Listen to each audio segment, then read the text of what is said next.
Bonjour, me revoici pour un nouveau update lecture. Voilà, donc je vais vous présenter Heartless de Marissa Meyer aux éditions PKJ. Je vais vous présenter Shade of Magic, donc le tome 1 aux éditions Lumen de V.E. Schwab. Je vais vous présenter Pax de Sarah Penny Parker chez Gallimard Jeunesse. Et puis, je vais vous présenter la trilogie June de Manon Fargeton aux éditions Rajo.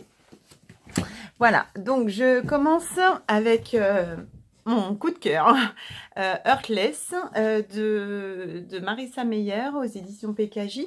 Donc, c'est un exemplaire unique puisque c'est une réécriture de conte que j'ai... Alors, en fait, j'avais tellement adoré la série Cinder, enfin la série des chroniques lunaires avec Cinder, avec... avec Winter, Cress, je les dis pas dans l'ordre. Bref, j'ai pas lu Levana, mais voilà. Donc, pardon, j'avais l'impression que ça faisait pas la mise à jour, au point, pardon. Donc, comme j'ai tellement adoré l'écriture de Marissa Meyer dans les Chroniques lunaires, je me suis acheté Heartless en neuf à la Fnac. J'ai craqué et j'ai vraiment pas été déçue. Je l'ai lu en 2 jours et j'ai adoré. Alors, donc voilà, Marissa Meyer, c'est vraiment une autrice que j'adore. Elle a écrit Le Gang des prodiges qui sera ma prochaine lecture. Et puis, peut-être que je craquerai pour Levana parce que quand je serai affamée de lecture et que j'aurai plus rien à me mettre sous la dent, voilà. Donc, je lirai Levana. Donc, Heartless, c'est en fait la réécriture de Alice au pays des merveilles. Donc, c'est l'histoire de Catherine qui est une fille de duc ou de marquise, je sais plus, de duc, il me semble. Et en fait, donc elle appartient à la cour. Et donc son rêve ultime, c'est d'être pâtissière et d'ouvrir un restaurant, pas un restaurant n'importe quoi, pas une épicerie. Ah, j'ai perdu le mot. Une pâtisserie, excusez-moi. Une pâtisserie avec sa servante dont j'ai oublié le prénom mais qui est super gentille, enfin excusez-moi. Voilà, et donc c'est son rêve ultime, sauf qu'elle appartient à la cour et que sa mère n'a pas du tout les mêmes aspirations qu'elle. Et donc l'histoire, c'est l'histoire de comment Catherine va devenir la reine de cœur qu'on connaît sans cœur. Donc on sait déjà dès la fin comment ça va se terminer, puisque c'est la réécriture d'Alice au Pays des Merveilles. Enfin, c'est pas la réécriture d'Alice au Pays des Merveilles, c'est inspiré d'Alice au Pays des Merveilles pour devenir la reine de cœur.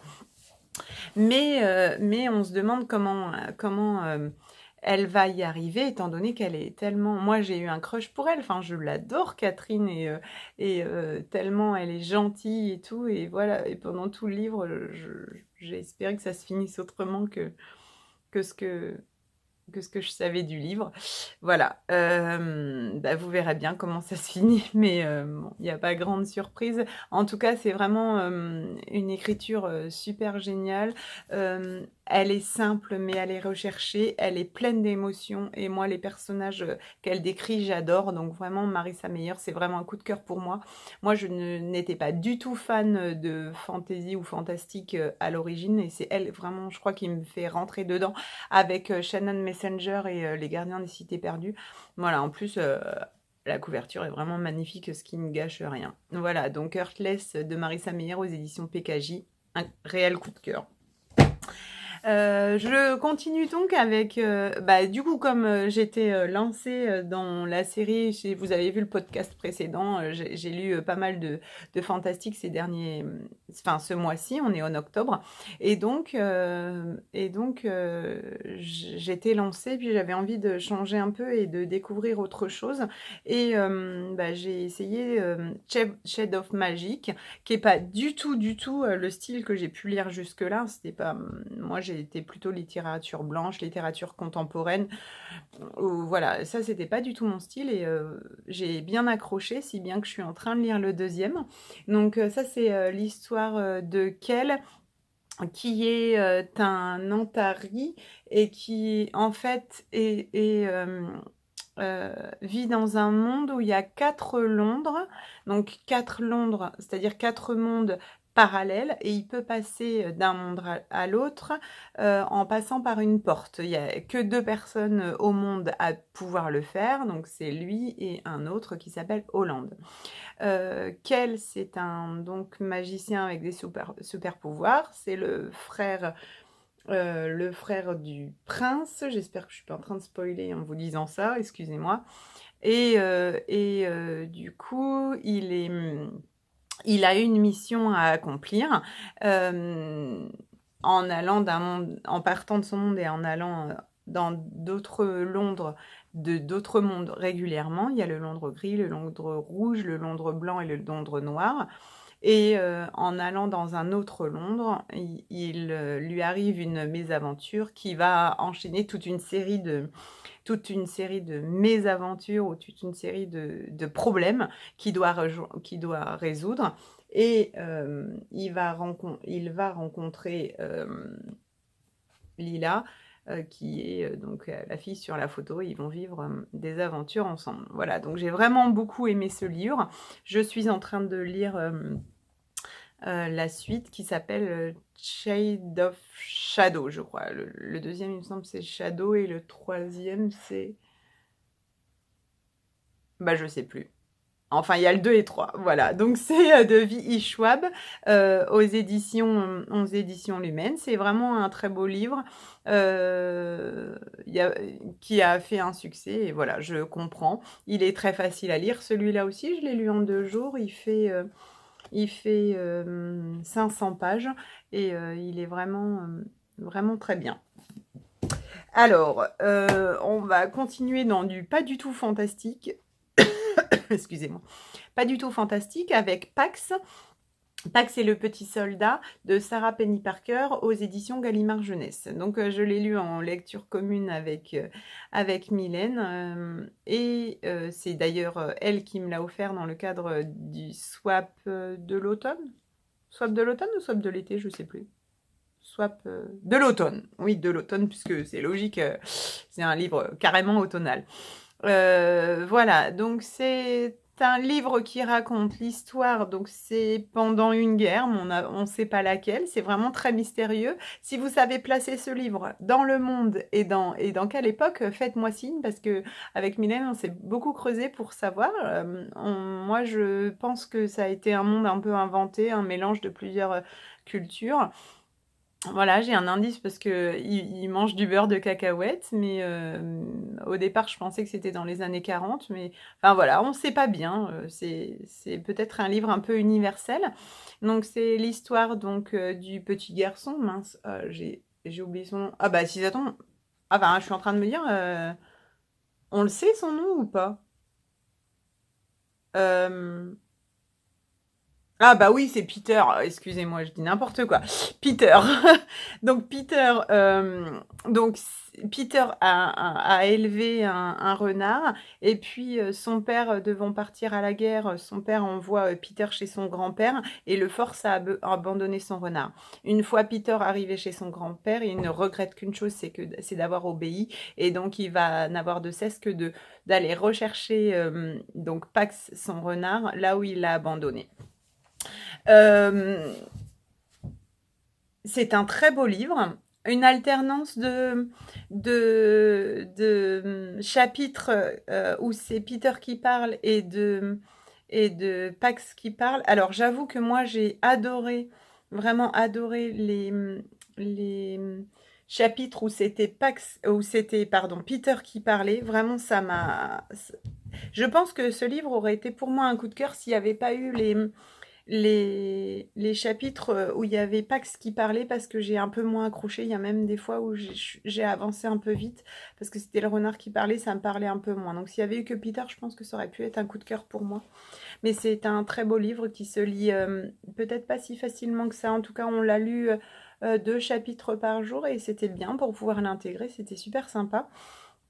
Il fait beaucoup réfléchir et sans rien vous dévoiler, j'ai adoré la fin. Vraiment, pour moi, j'avais lu quelques trucs en disant, il y a des gens sur laquelle la fin ne leur a pas plu. Moi, je pense que ça aurait pas pu se finir autrement et vraiment, c'est la fin, pas que j'ai imaginé, mais que rétrospectivement, je trouve super chouette. Voilà, donc Pâques, c'est un livre poétique pour l'automne, parfait pour réfléchir, et puis qui va assez vite. Voilà. Et dernière chose, la trilogie de June. Alors en fait, je suis censée être en Nobaï et mon mari a eu pitié de moi et donc il m'a offert la trilogie. En fait, il m'a offert le 1 en allant à Cora, comme ça on était en course et j'ai un peu râlé parce qu'il passait du temps au rayon livre, parce qu'il n'est pas du tout livre et en fait, j'avais pas capté qu'il était en train de me choisir un livre pour éviter que je râle trop sur mon Nobaï. Euh, voilà, et la fois d'après, eh ben, il m'a appris le 2 et le 3. Je les ai lus très très vite, puisque June, je l'ai lu en 2 soirées. Ils font tous les 3 352 pages. June 2, je l'ai lu en une journée, et June 3, je l'ai lu en un peu plus de soirées, parce on était en fête de famille. Je l'ai lu un peu dans la voiture, mais c'est compliqué de lire quand on est 5 dans la voiture et que tout le monde vous parle, et pour se concentrer, c'est pas évident. Mais en tout cas, ils se lisent très très rapidement. Donc, c'est vraiment de la... Je vais pas vous les faire un par un. C'est vraiment de la littérature jeunesse, pour moi. Je l'ai raconté à mes enfants qui ont 6, 10 et 12 ans. Ils avaient l'air intéressés, mais ils n'ont pas envie de le lire parce que pour eux, les couvertures leur plaît pas, mais je pense que vraiment c'est plus adapté à leur âge. C'est pas du tout de l'adulte pour moi.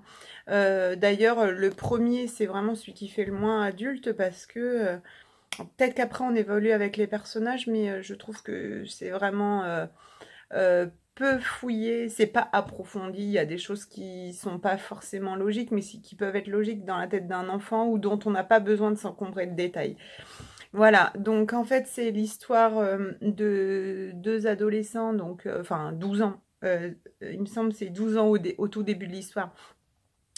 Non, 12 et 17 et 15 ans au début de l'histoire.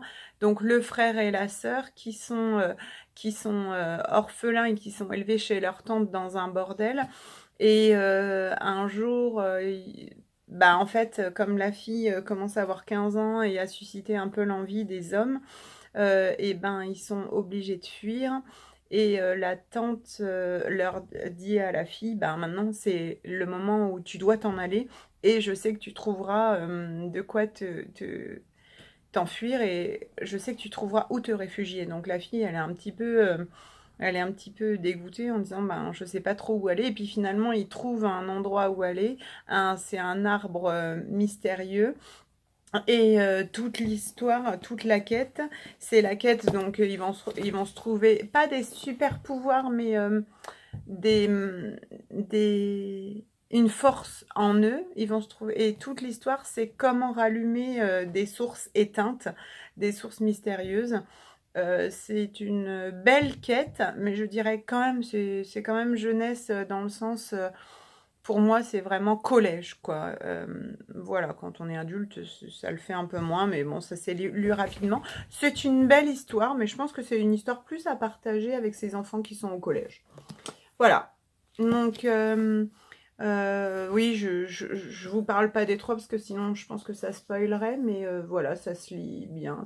Et c'est en poche, je vous ai pas dit. Donc c'est de Manon Fargeton, aux éditions Rajo. Le premier s'appelle June le souffle. Le deuxième, c'est Le choix.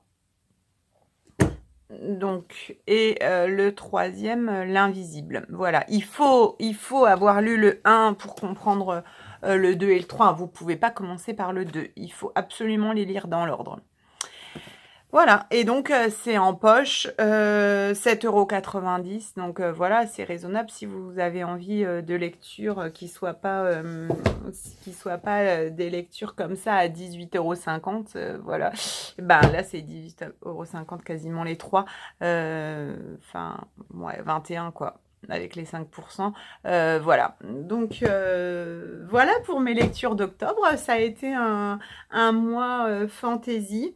Je pense que novembre le sera moins. Je me suis donné un défi pour novembre, c'est d'entrer dans le mois des livres terminés, c'est-à-dire qu'il y a des mois que j'ai lu, il y a des livres que j'ai lus cette année et que j'avais pas forcément fini parce que je suis passée à autre chose, des choses comme ça. Je vais essayer de les finir ce mois-ci parce que le mois de novembre c'est le mois de mon anniversaire. Je me dis que c'est l'occasion, comme on tourne la page d'une année, c'est l'occasion de terminer quelque chose pour commencer autre chose au mois de décembre. Voilà, j'ai déjà ma palle de décembre qui est faite avec les livres d'hiver. On va rentrer dans autre chose. Octobre, c'était vraiment le mois de l'automne. Peut-être qu'on va rentrer plus dans le mois de l'hiver, alors que novembre, c'est encore l'automne. Enfin, voilà. Je vous remercie de me suivre. N'hésitez pas à laisser des messages parce que ça fait plaisir. J'ai plein de gens qui me regardent et finalement, il n'y a que les gens que je connais, coucou les gens que je connais qui me laissent des messages, notamment Mylène et Trois Petits Tours. Merci les filles, ça me fait super plaisir que vous me suiviez comme ça. N'hésitez pas à vous abonner et puis à liker, ça fait toujours plaisir, même si pour moi ça me change pas grand chose. En tout cas, ça fait du bien. Je vous dis à bientôt. Merci d'avoir regardé.